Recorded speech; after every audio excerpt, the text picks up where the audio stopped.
and welcome to this special session of Venice City Solutions 2030. I'm Diana Lopez. I'm responsible for partnerships in cities and urbanization at the UNDP headquarters here in New York.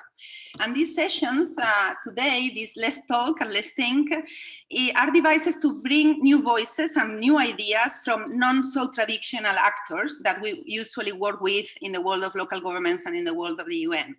So Venice City Solutions 2030 is a yearly process to identify solutions to implement the SDGs at local level, but also to select a specific aspect of this Agenda 2030 and to create this narrative to advance in this complex and difficult process.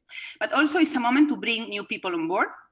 And Venice process, this is our third edition, is conceived to support specific local governments to achieve the Agenda 2030. But we know very well that to do that, we need the voices and efforts of everyone. We need private sector, we need civil society, and also we need urban practitioners. And this year has been very special because we had on board a lot of people that understand urban, because this year theme is visualizing the SDGs in the city. Today, we have asked Tatiana Bilbao to share with us some thoughts on this theme about how we make this Agenda 2030 visible in the context of the city, as the city is the perfect place for innovation and to reach the people and to arrive to the lives of the citizens. Agenda 2030 is very different when you consider it at local level, in the city level, that is considered, for example, in a country or at national level. Because at the cities, where everyone and everything interacts with each other. Tatiana Bilbao is an architect, and it has been a long time since we wanted an architect to be part of this process of rethinking the SDGs at local level, because we need architects, and architects are people that not only they're in the front side of innovation, but they are also building things, which we usually don't do in our kind of more public sector world. So we are very envious that you are able to actually build things. And Tatiana has built quite a lot. I've been researching in the internet many of your buildings, and really I would like to live on them and be near them. Now it's very difficult to travel to them, but I promise that when we can get out of the houses and travel again, I'm going to visit your buildings, because really they have inspired me when I was looking for them, unfortunately only in the internet. So you have built in many places. You have built in Mexico, your home country. You have built in China. You have built in Europe, in Sinaloa. But also you have worked in ministries. You were part of the Ministry of Housing and Urban Development of Mexico. You have worked on the city, at the city level in the municipality of Mexico. And you are also working in the university. So you have been exposed to all this private, public sector. So I think that you will have a unique perspective, because you have been exposed to also many different actors and different ways of working.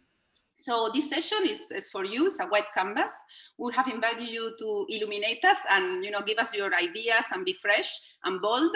So the floor is yours, and thank you very much for being with us today. Thank you very much. For me, it's really an honor that you think that I can say something interesting for you to build up. For me, it's an opportunity also to express my beliefs and what I would see and what I see that I am trying to achieve in my own work, in order to really open channels for the access of the possibility of inhabitation for everyone, and I think that I've been really been very keen on the idea of challenging the domestic space, and I am going to explain you why I think that the transformation comes in challenging the process of thinking and making and the position of domestic space in the city. I'm going to share my screen.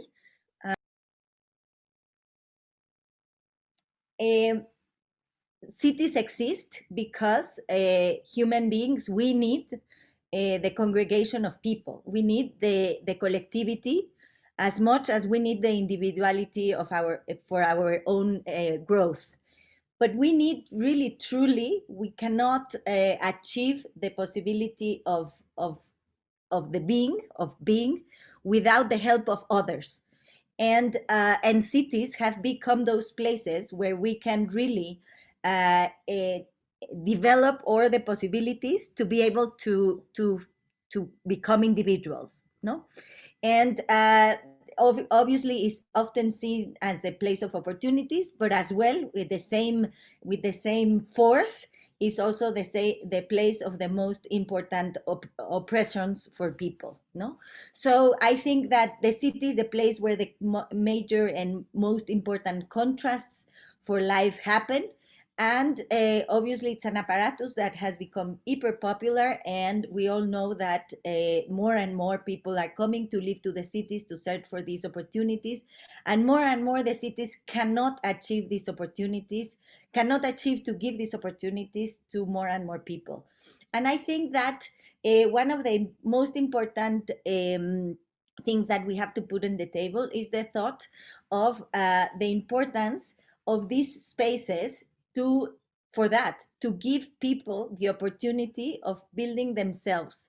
And I think that we have put as society, no, the idea in general that cities are the places for people to achieve the maximum possibility of development in direction to production of capital, to be able to take care of themselves. But I believe that if we don't change that platform, then we're gonna go more and more towards the years, toward the impossibility of this place to really give opportunities to all of its inhabitants. We need to put the aim and the main purpose of the city of being a place where people can really find the opportunities for taking care of themselves. And I would say, I would be very persistent on the idea of putting care in its core versus the idea of putting production of capital in the core of society. And let me explain why. I believe that if I actually can't believe, more to say, why we were able to create, and I think within these 8 months, most people can understand why I'm saying this, how in the world we were really able and capable to put production in its core in order to be able to take care of ourselves. How can you imagine that today there's people that need to put at risk their own health? And right now it's in a very extreme situation, but this happened every day, even before the pandemic. Putting in risk their health, their family, their most important basic needs in order to go out to sell unnecessary things to already hyper indebted people that doesn't need these things to be able to feed themselves. I mean, this is inherent that it needs to change. We need to understand that the possibility of living in a collective needs to give us the possibility of taking care of ourselves on top of everything. And then when we are able to fulfill those needs, we are able to become those social entities that then we can produce whatever is necessary to produce. Obviously, here there is an impossibility because we live in a system, in an economical, political, and social system that puts production at its core. But I believe that there are mechanisms that within the same frame, and I'm not saying we need to change the world. I hope so. I would wish to, but I know, I understand. I'm not that naive. I understand that this is impossible, but there are many ways on how we could, especially from governmental agencies, from institutional governmental agencies, create platforms in order to subvert this possibility and really create a possibility of different social relationships that aim for the core main purpose of caring.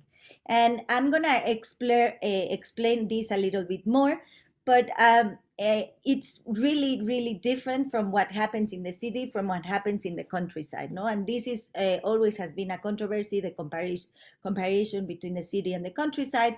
But I believe that there is an importance of understanding on how communities were built in the beginning, that most of all in the rural areas they remain a little bit like that, and it is through a system of cooperation that really makes the process of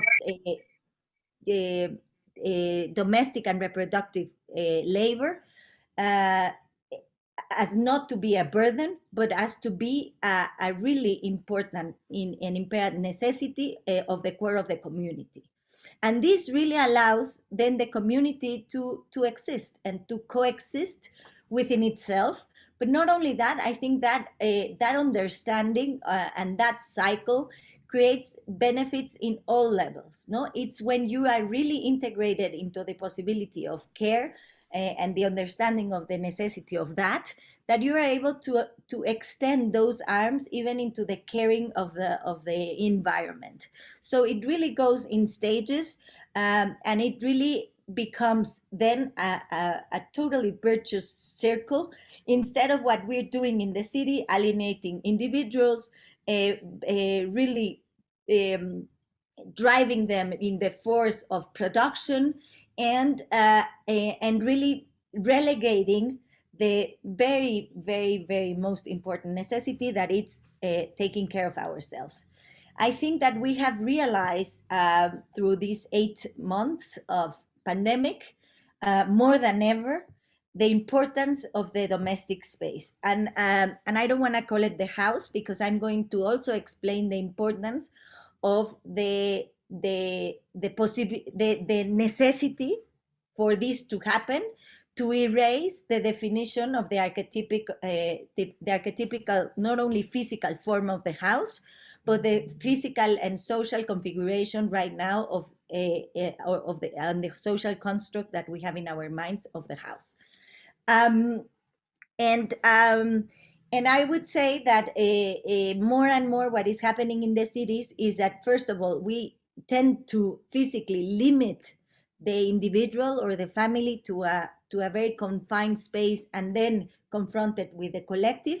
But we are also limiting the possibility of that diffuse space that exists, at least intrinsically right now, to happen in reality, no? Because right now the house has become this diffuse space. All of a sudden you are seeing me in my house, and through different mediums.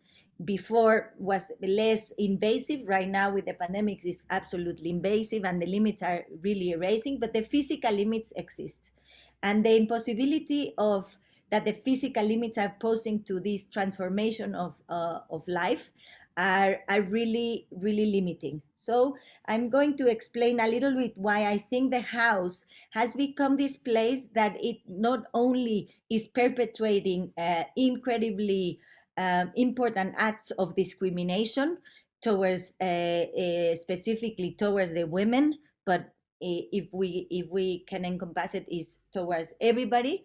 The house and the relationship to its city definitely has been imposing a discrimination towards many people in terms of social status, and the city has also been that place that really threatens the environment. And I think that this is why we really need to understand how to transform this vicious circle that is really perpetuating all these problematic acts into a beneficial circle that will really transform everything around. And I believe it's possible.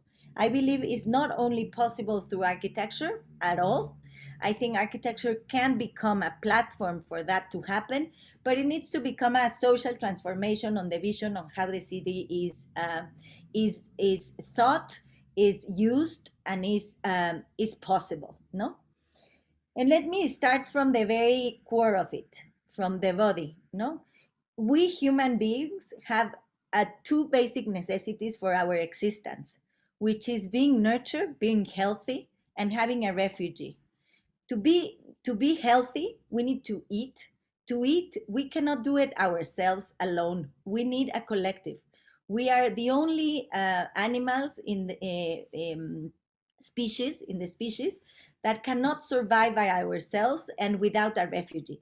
We need a refugee because we cannot live in the wilderness, and we have understood that caves are not for us. Caves don't have all the necessary elements of a refugee that really builds ourselves. We need much more. We are an animal that really requires an important complexity to build our identity. That it also means that we don't only need a roof on top, we need a place that inspires our lives. No? And why do I say that I start with the body? Because I think that we need to come back to the understanding of the importance of our body. If we don't have that healthy body, we're no one. Then nothing else matters. And here in this pandemic, I think we have really seen horrible things about governments thinking on the economy on top of the health. I mean, if there's no people because they died, why do you care about the economy? There's not going to be any necessity of the production of anything. On the other hand, it is obviously a circle because we have put the health and education and nurture as a commodity. So we need money to have that possibility in our lives. And this is imperative to be changing. No, we need to understand that refugee that we need to build for ourselves needs to provide you in the beginning and the foremost important place for the taking care of our body. So the house needs to become the most advanced hospital, the most advanced school, and the most incredible space for labor. And you're gonna say I'm crazy, but I'm going to explain you why. And I think that I'm not saying that for special things they shouldn't be hospitals and they shouldn't be schools, and I'm not saying they shouldn't be work. I think that everything of that should start with basic components in the house, and then if you require something way more complicated or way more advanced or an extra possibility for health or education or work, then there are other institutions, places to work and to do and to go to learn and to go to share knowledge and to go to really solve an important thing with your health. But right now we are really not aware on the importance of that. And you can see it as the majority of the people don't have a house. First of all, don't have a house, a refugee. Second of all, those who have a house, that house doesn't allow them to take care of themselves. It's a room, it's a space that it's too small, or that it's too oppressing, or that has no light, or has no ventilation, or is too dense. It has a lot of people in it, and this is not a healthy environment to grow and to live. And so this is why I mean that the house needs to be the first hospital. Then the house, it really should be the first place for knowledge, for the creation of knowledge, for the real building up of ourselves. It's the place where we can rest, to have a mind that would allow us to exist. So rest and become healthy, rest and be able to be open to learn, and this should be in the house. Second, and the third and most important, it's a long story, but we have really arrived to a place where the most important job of all, which is care and reproduction, it's a non-paid job. And it's something that it's not even spoken as the most basic and the most important job that we have ourselves. If we don't take care of ourselves and we don't do the reproductive labor of bringing up our kids, we wouldn't exist. So the rest wouldn't matter. So, and that's the most important job, is not paid. It's really often very discriminative, because it's not really put it in the core of our societies. So this is why I'm saying we need to start with the understanding of the body as a living organism that requires care to exist. And I think that the importance of that as the driver of the purpose of any congregation, especially, or now that we're talking on cities, needs to be the basic part. I really have said this many times, but I really have learned so much on how the monks live, and I'm working in a monastery, a Cistercian monastery in Germany, and the understanding on their relation towards their own spirituality, which for them means their whole life. It's really something that I think we all have to learn, and that has given me the hints on the importance of the space towards the really the possibility of our own selves.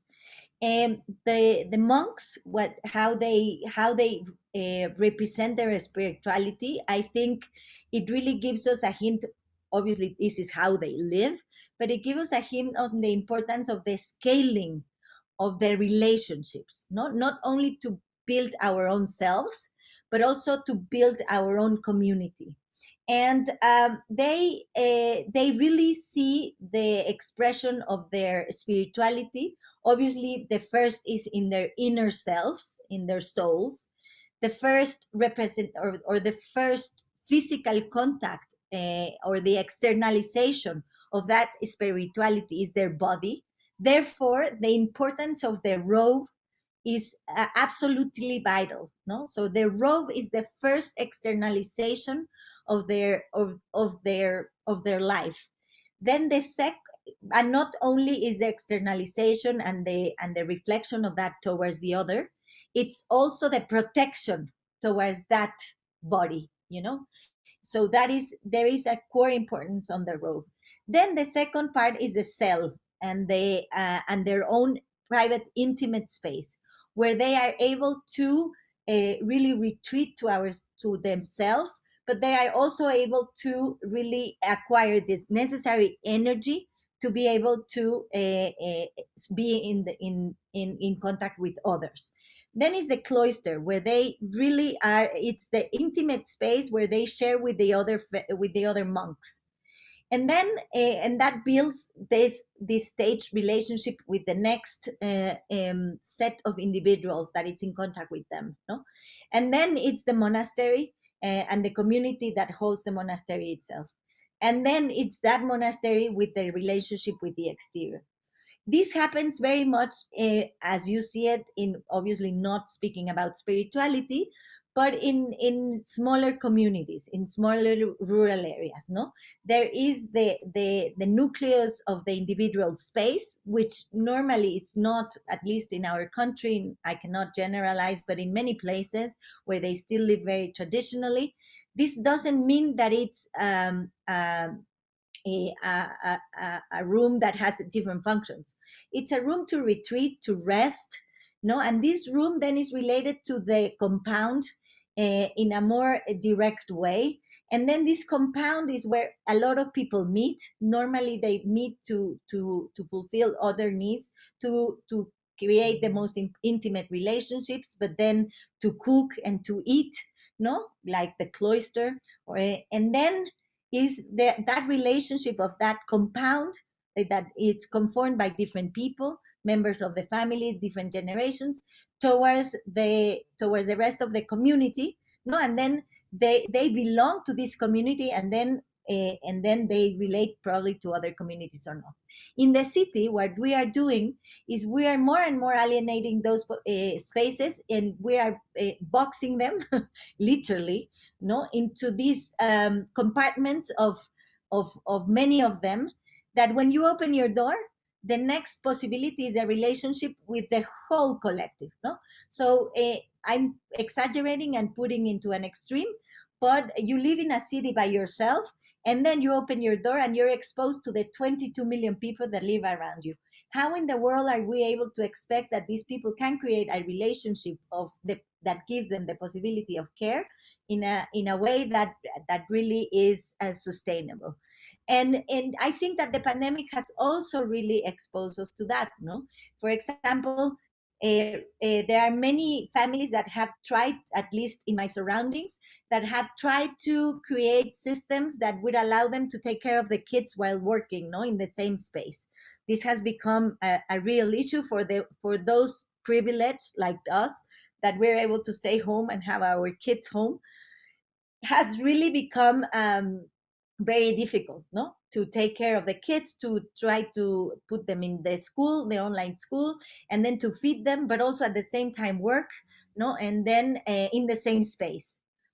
There have been many families that have tried to search the possibilities of getting together, 5-6 families, that it's more sustainable, to create a safe environment, to not get exposed to the virus.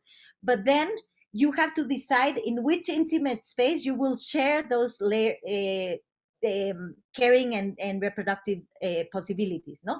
So if I want to share for example, the education with other neighbors, I have to, or either I have to send my kids to their intimate space, or their kids need to come to the intimate space. We don't have that space that would allow us to have the kids and then me signing up for going there for 5 hours, to take care of those kids 5 hours, but then I have the rest of the week by myself to be able to work. But I don't have that in a kitchen. So if we want to share that possibility of cooking for the family, then we have to invite those people that either you pay for or either you share with someone else to your intimate space. Why? No, and then we don't have that possibility also to create, kind of this possibility of the negotiation with the neighbors on the trash, and then we depend on the taking of the trash or bringing the food in, or any other thing that it's necessary for our subsistence. And we then depend on the institution or in the commercial entity that will allow us to give us those services. And then we lose the possibility of these relationships with others. But not only that, we lose the possibility of really creating a sustainable relationship that is allowing us to taking care of us. So this is what I mean when I think that we need to really explode and expand the definition of the home. We definitely need, as I said, a room that really allows us to rest ourselves, to build ourselves up, to give us that intimate space that allows us to heal, and to build up our energy, not to be able to exist. But why in the world that room has to be encompassed in those in that box, that has the kitchen and the bathroom and the living space all together? No, if we all need a really intimate space that it's really allowing us to build up our identity, and it's really allowing us to really have that possibility of that intimacy with ourselves or with whom we want to share that intimacy, no, or maybe not. I mean, that definition is also kind of needing to be reconsidered, no? Why do we think that the house needs to be really that set of 4 walls that contain 2 rooms and a bathroom and a kitchen and a living space? When did we lose the possibility of having a bathroom that really is this place, not only a functional? I mean, we all agree that we all thanks the people that invented the water closet as a functional space. But why in the world we wanted to forget that the bathroom, the ritual of bathing ourselves, can become that really interesting ritual of the shared intimacy with others? When did we really forget that this ritual can become something that it's done collectively, and that will allow us to establish different type of relationships from those that we have today. No, why is it necessary that this bathroom becomes the only space in the houses that it's even allowed to not have light and to not have natural ventilation? When did it become only a functional space? It is really the core of the next step of the room and the rest to be healthy and to be really able to, kind of exist as individuals. The third space necessary is the kitchen, not to feed ourselves, to prepare the food that we need for ourselves. I'm not saying that that we should question, obviously, the existence of the bathroom and the kitchen as spaces inside the intimate space. But what happens if we have that possibility of having that as an intimate space, but that also as a shared space? No, one of the most beautiful moments is to share food in our lives, and we have forget about that ritual, and we have really even kind of disappeared the possibility in the city of really the possibility of taking care of others through food, or taking care ourselves through food, and bringing it as a mere functional thing. No, right now the tendency is to create more and more those fast food places, the places of delivery, that bring you the necessary elements for you to survive. Let's bring back the idea of this as a ritualistic act that builds ourselves. And let's bring that possibility of not only that to our body, but to be that element that is able to be shared as a ritual, but also as a necessity. No, as I said in the beginning, we're not able to feed ourselves by ourselves. We cannot grow our own food. We cannot, we don't have that possibility of being ourselves. So therefore we need others. And we need others also because when we are little, we also cannot do it by ourselves.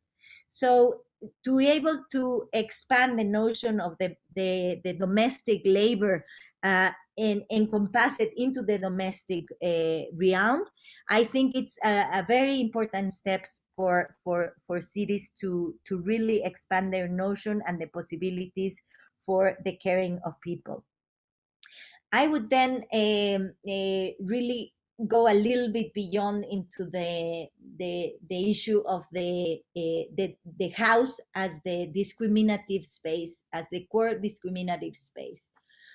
When we don't have the possibility of expanding the limits of the house to do the more the labor that right now is not paid, and it will not change, it will not be paid soon, and recognized in the economy, or if it is, it's going to be a big win. But if not, we need to open the walls of this space in order to be able to have a more collective possibility for the labor, the reproductive and domestic labor, because otherwise the house is going to be the discriminative place as a fact.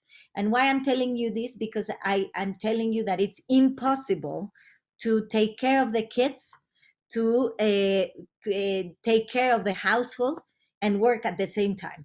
So this means that or either you live totally constrained on these subjects, or that someone in the house has the burden of having it to do it in its majority, and right now is the women. But if we don't change the way we do it, it's going to be someone, because someone has to do it. So right now the only other thing is that the men do it, which would be good for a moment, for a period of time, but it's going to be discriminative for someone, because that labor is not recognized as a productive work, and it's not paid.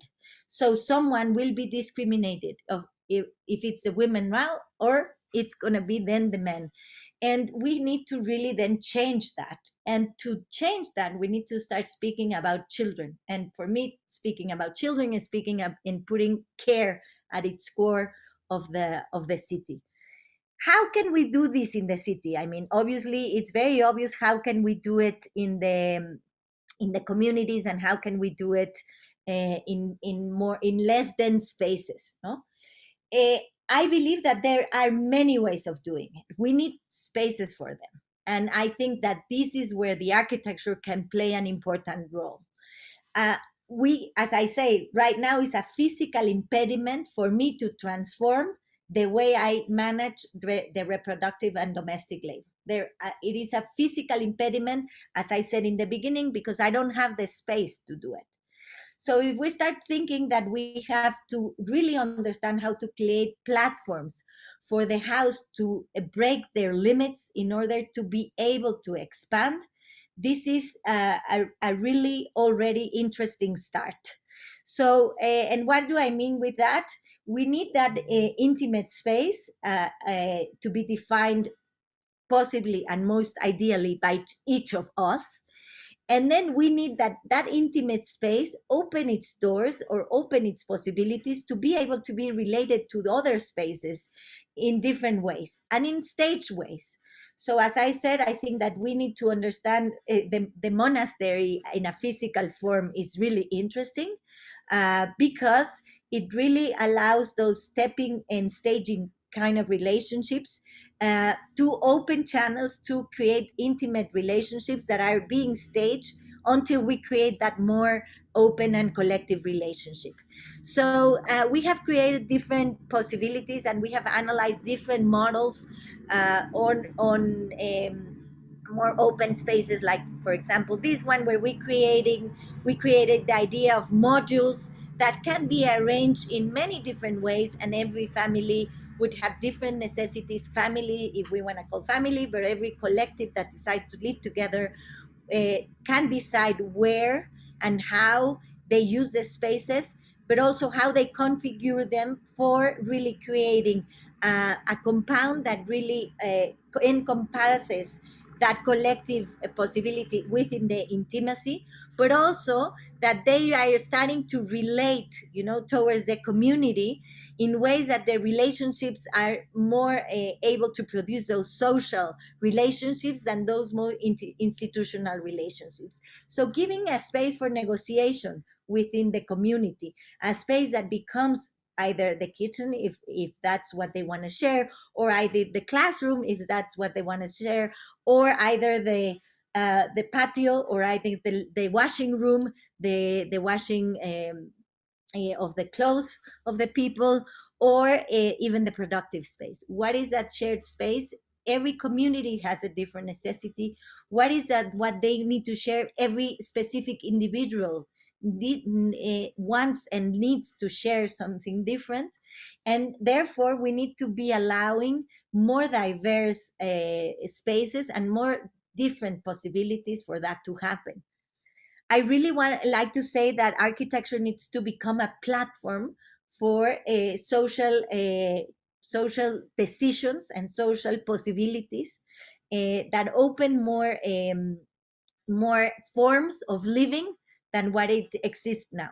I think that we are really labeling how we live, and we are determining how we live in a very specific way, too specific, that we are not allowing each of us individuals to decide how we live.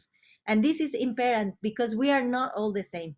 We are not only each of us completely different in our lives, we are all having different moments that require different things.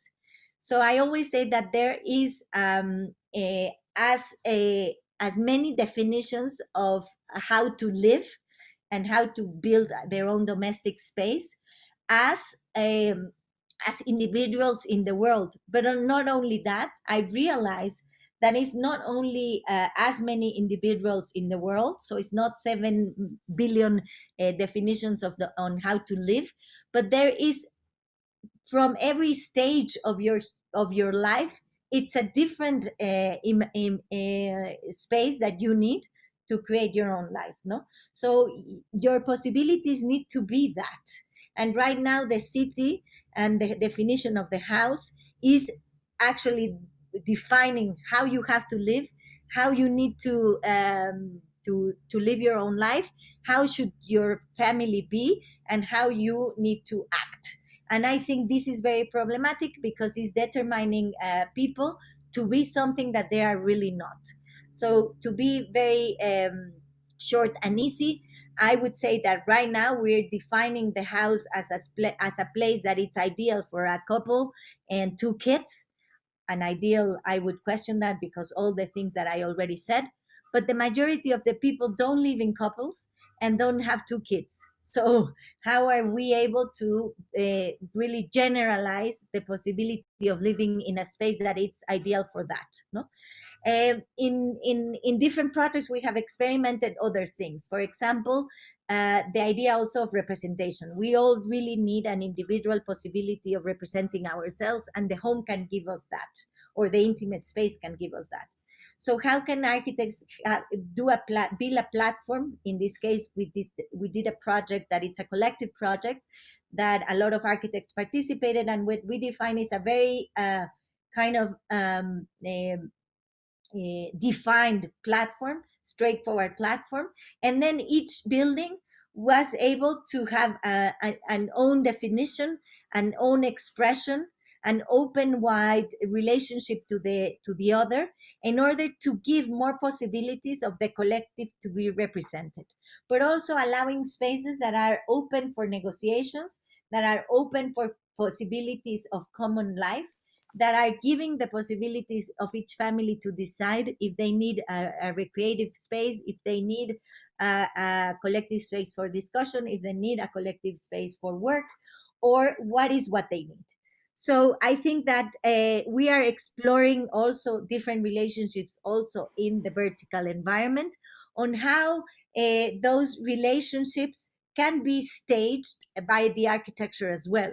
No, so in this case, we're doing a project in Monterrey of 164 apartments, which we are kind of orchestrating by nucleus, by different nucleus of apartments that are having different relationships. No, so we are, for example, saying there's a group of 4 apartments that share a terrace. There are a group of 6 apartments that share a grill. Other ones share a garden. Other ones share sets of stairs that bring you to different rooms. And so really allowing different relationships to have, or different conflicts to happen in this community, in order to open more channels for different people to relate to, and to be able to really hold a really more diverse space, even in the vertical realm. And we have questioned a lot the vertical realm. No, we have understood that the city really needs to allow more inhabitants to establish there. We have really understood that suburbs are not the way to go. They're absolutely unsustainable because they alienate the people from the city, basically, and then they become entities from itself. And if the aim is to live in the city, this really only alienates people from that. But I also think that the vertical solution that we have today does exactly the same. It has more proximity towards the core of the city, but really alienates people also from the city, because the experience is completely determined by one vision, by one structure, but one possibility. And the vertical realm is also not allowing that different possibilities of definition, as the city does, which this is the richness of the city. The city allows those different expression and those possibilities. So I really also am questioning the idea of how we could, in the vertical realm, also accept those differences, allow those possibilities of these conflicts or relationships to be built, having the architecture as a platform. And I think that with this, I would stop. I think I already rose a lot of questions, and I think I already spoke for a lot of time, and I would like to open for a more dialogue and less as a monologue that it has been until now. Thank you very much. Tatiana, no, thank you. It hasn't been a monologue. I was chatting with some colleagues and we were saying this is very illuminating, and thank you very much. because you were talking about boxes, and we talk a lot, this community of local governments, UN, people that believe in changing the world. You have said that you don't believe it. We can, yes, of course we can say, yes, you are here for that. It's a small group, but a powerful and committed one. And you were talking about boxes. So just to launch a little bit of discussion, many times, the SDGs, we represent them with boxes. And they are not boxes because everything is interlinked. In the city, sustainability, touches all aspects. You cannot intervene in a school without touching health, without touching food security. Everything connects. Mayors know that very well. So many times we have said we have to do the SDGs instead of these cubes that you use visually. We need to do balls. But the problem is that normally we do this event in Venice. So if we will have a ball, it will roll into the channel. So we had to adapt to the local, idiosyncrasy there. So with those ideas of getting out of these rooms, which tend to be, because we live in normal houses, so our rooms are square. We are always inside boxes. So thank you for being with us today and give us this thing that, the rooms don't need to have to be square by necessity. So with this, and I open the floor. Just please tell me if you want to intervene. So you can connect in camera. It's an informal discussion. So someone? I also think that adding a little bit to that, we need to stop thinking that they're boxes with labels. No, we really are always saying the box with the partitions and the labels. No, this is a room, this is a kitchen, this is a bathroom, this is a bedroom.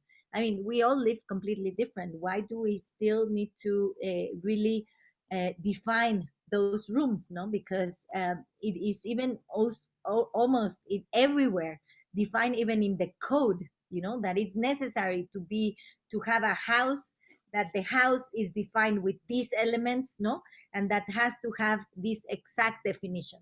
And that definition really limits the possibility of the majority of the people to live in. And so since then we are already limiting that. So I will also ask to remove the squareness with the labels. We have Emilia Said, who wants to make a question. Emilia is the Secretary General of United Cities and Local Government. Emilia, all yours. Well, now, first of all, I wanted, thank you very much, Diana. But first of all, I wanted to obviously congratulate Tatiana for a very challenging presentation, and it really triggers a lot of thought. There are two issues that I have really loved in your presentation, because it helps us develop something that we might have been sensing as society, but that is hard to pin down to why is this happening to us. The relation that you establish between these labels on how we use spaces and how we relate to each other is extremely important. Also within the private space. Usually cities are thinking about these things in the public space, but we don't realize how conditioned we are also by the conception in the private space. And I think that will be the key to address as well when we all endeavor the undertaking of redefining the type of society that we want in the future. If we want to go from this production and consumption society to the kind of creative and caring society that you have partially described as well, and that we push for, we will need to impact not only the commons, but also our sense of privacy and the decommodification of some of the things that we have commodified now, right? And housing is one of the key ones. So I find it challenging for an architect that is building houses that are bought by people or communities that are bought by people and sold, etc., to have this very daring speech. But I think you are absolutely right. And I was wondering, how do you see the dialogue between architects which have this kind of idea and inspiration and the cities, and where is your dialogue with planners fit in? Because I find that bridge a very complex one. I think it has become even even more complex nowadays, that the cities are not able to be thought as a whole.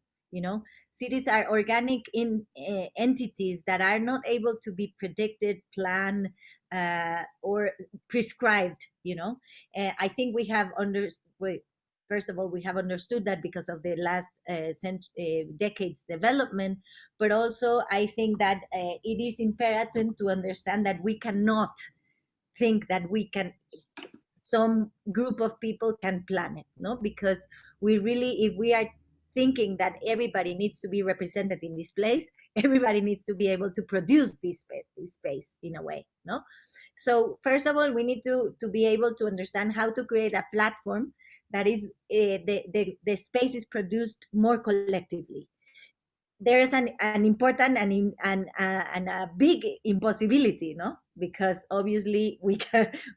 How do we start to create a place 22 million people for 22 million people?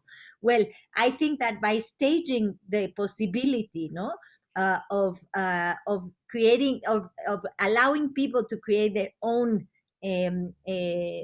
small environment, it all starts from that. And I think there's something interesting happening, for example, where there are many places happening interesting things, but I know a little bit more of the case of what's happening in Berlin, no?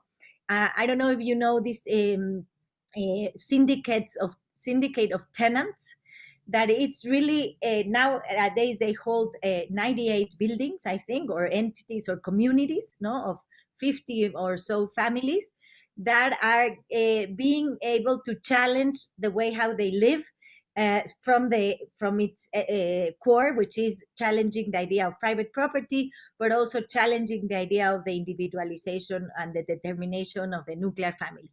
No, so I think that what is going to happen to Berlin with that?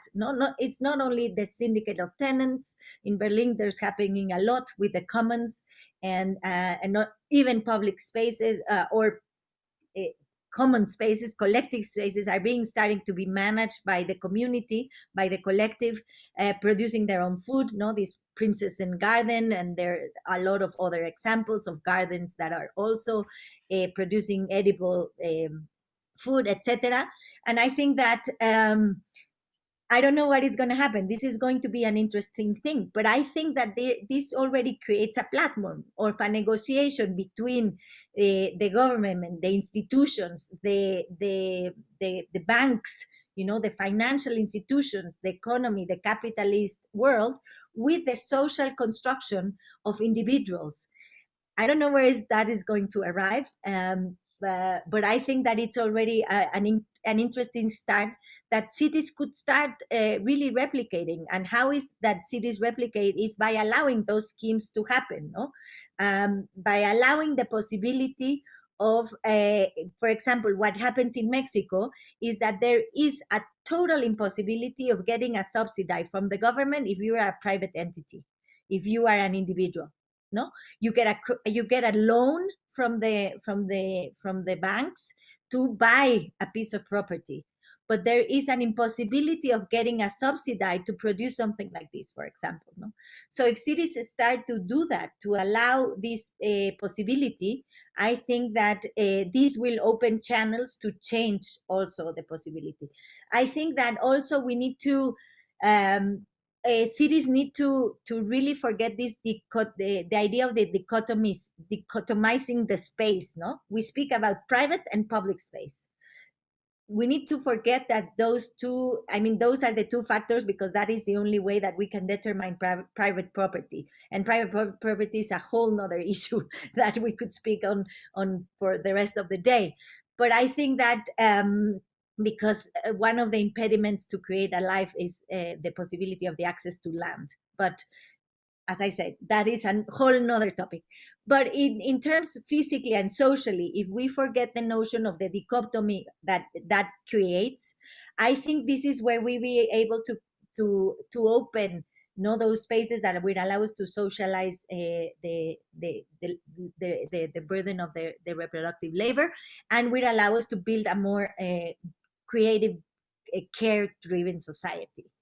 So I think the cities need to create platforms to open for those possibilities, of allowing people to determine spaces that are not private or public, even though that the legal ownership is private or public, like in Berlin.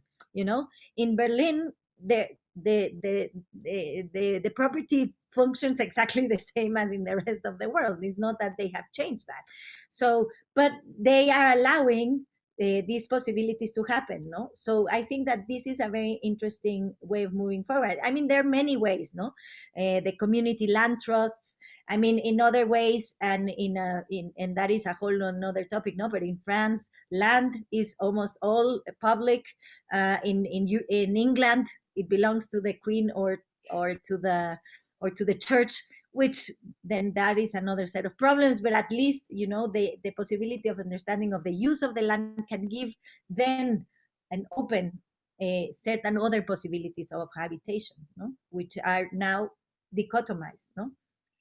We have time for one last question. If nobody has ever has raised the hands, because we also need to take care of the interpreters. So Carla Rey, she's the Secretary General of AICRE, who is the Italian Association of Local Governments, member of UCLG. First of all, thank you, Tatiana, for the inspiring words. It's very nice to have time to think about and having a vision of what can be our future. My question is very similar to what Emilia said, because we are representing local authorities. So our point of view is like this. I'm coming from a country, Italy, where we are going to promote laws for zero land use, because we don't have enough space to create new models. So I was wondering, you were giving us the vision of this new model of socialization through a new way of thinking about housing as a building, I mean. So do you think that could be possible to rethink also all the cities like the Italian ones, where there is no space to build new properties, new buildings, and we have a lot of regulation that makes very difficult to integrate these new ideas, new vision in the urban planning. Thank you very much. Yes, I think that is an incredible impossibility that needs to be also rethought. And I think if you represent local authorities, that is one of the other things that I didn't touch before. Not only allowing the societies to go into the different compositions and ideas of people how to live, but also I think that opening those things in the code, which I barely touch in my talk because we had so little time, about the definition of a house, no? I mean, it is really in almost every country in the code, there is this definition on what a house needs to be. And for sure, it needs to contain a kitchen and a bathroom and rooms, no? And this we really need to change in order for people to be able to determine themselves if they really need a kitchen or a bathroom, and to really open the possibility of having that collectively, and to open that that on schemes that would allow many things to untangle. Because I think if we don't change that, then there is really a huge impediment on transforming the lives. In Mexico, it goes the other way around. And probably it may be happening in also some other rural spaces in the whole world. But when you try to transform these rules that are allowing to build more equal and just housing in the city, they are imposing a way of living in the country that doesn't exist. So for people in the countryside to access to credits or to subsidize, they really need to change the way they live in order to get themselves in living in a space that it has 2 rooms, a kitchen and a living room of 38 square meters. Guess what? Before, they lived in a compound with a kitchen in the exterior, with a room that had hammocks, and they only need money to grow up their compound. Well, to get money to that, they need to build a house that it's built with foreign materials that really it's narrowing their possibility of even having their own culture expressed, because they cannot cook in a kitchen that it's inside a living space because they cook with a lot of spices. And this is really detrimenting the way we live, instead of really giving a platform and a possibility for everybody to have a just space. So really, in terms of the policies, that needs to change for sure. That needs to be a movement of changing that.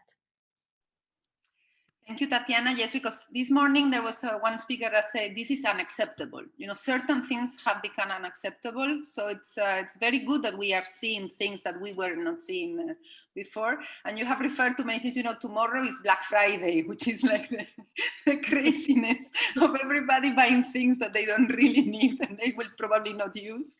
And cannot pay for it. And they cannot pay. So thank you so much, Tatiana, for opening our minds and having, you know, this hour of free, you know, getting out of our little boxes where we are. Thank you so much, participants, for being here. It's been a long day, and I know most of your days are still starting in some parts of the world, and you know, the work of local governments never ends, not at night, not in the morning, never. So we are here to try and do our best to help them, and I'm sure that your contribution will be very helpful for them to rethink certain things and how they are doing. So thank you very much. And with that, we can conclude the sessions. Thanks. Thank you very much. It's been a pleasure to be here with you today.